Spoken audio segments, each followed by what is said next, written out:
consider the difference between writing an exam response and writing a blog post or responding to someone on Facebook? Mm, yes, I have. I'm not particular about writing blogs or posting or responding to someone on Facebook, mainly because I am a very private person. Um, the differences between writing an exam response, yes, I had not considered that before reading the chapter. Are there times when you engage in negative predictions about your academic performance? What do you think causes you to be so hard on yourself?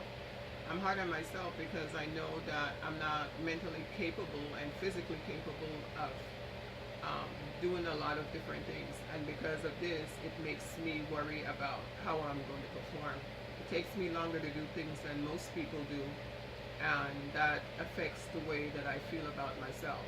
If I see my grades reflecting that I'm not doing a good job, then it makes me more disappointed. But if I see that the time and effort that I put into something is recognized, then it makes me feel better about myself.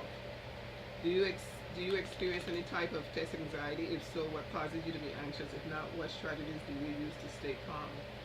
I'm very test anxiety. Um, the minute that the clock starts, I freeze up. What I do to relax myself is to study. And if I can study the material and it's the same material when I get to the test, I don't have a problem. If the material is at all different from what I have studied, then I go blank.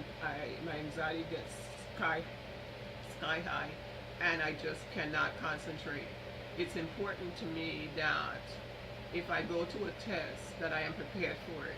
And I feel that the instructor should prepare me for that test by giving me the right material and the right outline to study. And when the instructor does not live up to that capacity, then it makes my test anxiety really, really bad. What advice about online communication or public speaking would you give to other students? I would say be very careful about online communication. You never know who you're talking to. Um, Even in this day of age where there's all these different, protection and all these different things that you can go through these sites that are supposed to be secure, there's always ways to hack into them. And so you need to be very careful. I don't like Facebook and I don't like those Twitters and things, mainly because people give out information about themselves. And if you give out information about yourselves, you never know who you're giving it out to. So you give out your information, you go away on vacation, and you come back and you find your house has been robbed. You give out information about your children, and they know where they go to school, they know what time they come home, they know what their names are, they know who their friends are, and so they're able to get to your children, and you don't realize that this is something that you are giving them permission to do. So don't give people the stones to throw back at you. About public speaking, you just have to practice. Stand in front of a mirror, practice in front of your friends, practice in front of your family.